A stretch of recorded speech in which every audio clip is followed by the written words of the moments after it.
Isang mapagpalang araw muli, aking mga mag-aaral. Sa araw na ito ay ating pag-aaralan ang iba't ibang uri ng mga ekspresyon na nagpapahayag ng emosyon o ng damdamin. Kaya samahan niyo ako makinig, matuto sa ating aralin sa umagang ito. Ang ating magiging layunin sa umagang ito, una, Nakikilala ang iba't ibang ekspresyon sa pagpapahayag ng damdamin. very good. Dalawa, Nagagamit ng may kawastuhan ng mga ekspresyon sa pagpapahayag ng sariling saloobin. at ang pangatlo, na ipapakita ang kalagahan ng tamang pagkakamit ng ekspresyon sa pagpapahayag ng damdamin. Hulaan ang mga sumusunod na damdamin na nais ipahayag ng mga tauhan.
Bibi boss, gusto mo ba nito? Ah, wala kwenta. Nakakadismaya ka naman. Ma, para sa iyo. Wow! Yay! Natutuwa ako sa'yo, anak. Siyempre naman, salamat, Nay. Parang tumatayo yung mga balahibo ko. Parang ayoko na. Urong-sulong ka naman, doon ka na. Nasusulong na yung balat ko. Tsaka nagugutom na ako. Kailan pa kasi kami uuwi? Wow, iya naman ako. Parang naglalaway na yung multo sa kakinisan mo.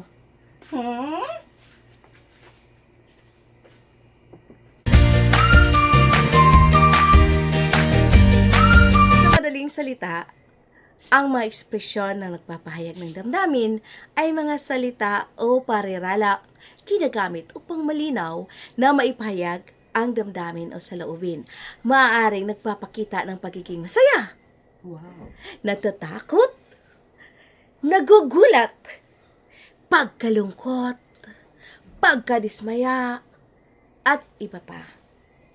Ito ay pwedeng ang mga pangungusap ay ginagamitan ng mga tandang padamdam. Pwede na natin ginagamitan ng mga sambitla. Halimbawa, Wow! Ngik. Yay! Yay! Ouch! Ah! ayun, yun ang mga pwede natin gamitin na mga sambitla. So, pwede rin ginagamit natin sa pangungusap na nagsasaad ng tiyak na damdamin ng isang pagkatao. Halimbawa, yung salitang pagkaawa, pagkalungkot, ano pa? Pagkagalit, Mm, pagkasuklam, mm-mm. at iba pa. Pwede rin tayong gumamit ng mga salitang Mga patalinghagang pahayag. o yung mga may mga malalalim na kahulugan. Halimbawa, Kagaya ng nasusunog ang balat. ano ibig sabihin ng nasusunog na balat? Parang umitim ka nga. Yan nga, no? Para nasusunog sa araw. At ano din, Nasusunog. urong solong. Ano yung ibig sabihin ng urong solo? Urong solong, parang may gusto kang gawin, tapos parang nagdalawang isip ka. Oh, that is urong solong. Kutis porcelana. Kutis porcelana, wala yun sa atin. Kayo manggi tayo eh. Oh, pero makinis. Oo. Ano sinasabi kasi natin kutis porcelana is makinta, makinis, maputi. So, ganun. Mayroon din tayong sinasabing mababaw ang luha. Anong ibig sabihin ng mababaw ang luha? Kagaya mo ma. Hmm? Iyakin ka eh, di ba? Pwede. At marami pang iba. Pare rin tayong gumamit ng mga salitang natutuwa ako dahil. Pwede rin tayong natatakot ako dahil. Pwede rin tayong gumamit ng salitang nagagalit ako dahil. At pwede rin tayong gumamit ng Lubos ako nagagalak. Nalulungkot ako kapag nakita ko siya na may iba na. ha! Ay, Okay, pwede yon. Sapagkat ang mga salita ngayon, iyon ay nagpapahayag ng emosyon or expression na ginagamit natin sa pagpapahayag ng ating damdamin. Diba? So, sana ay mayroon kayong natutunan. Para mas lalo pa ninyong maunawaan, so, mayroon akong ipapagawa muli sa inyo na gawain. So, handa ka na ba? Handa na rin sila, sigurado ako dyan. Sa gawain ito, ay kinakailangan namin na makita sa inyong mga mukha ang damdamin o emosyon sa mga salitang aming sasabihin. Una, Galit na galit.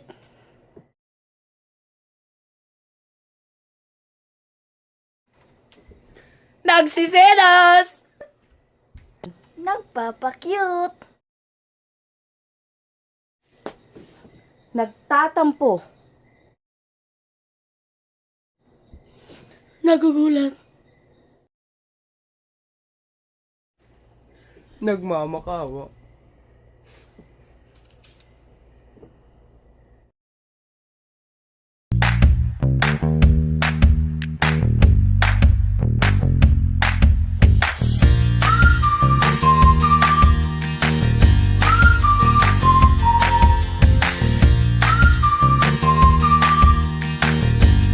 natapos na nating talakayin ang ating aralin.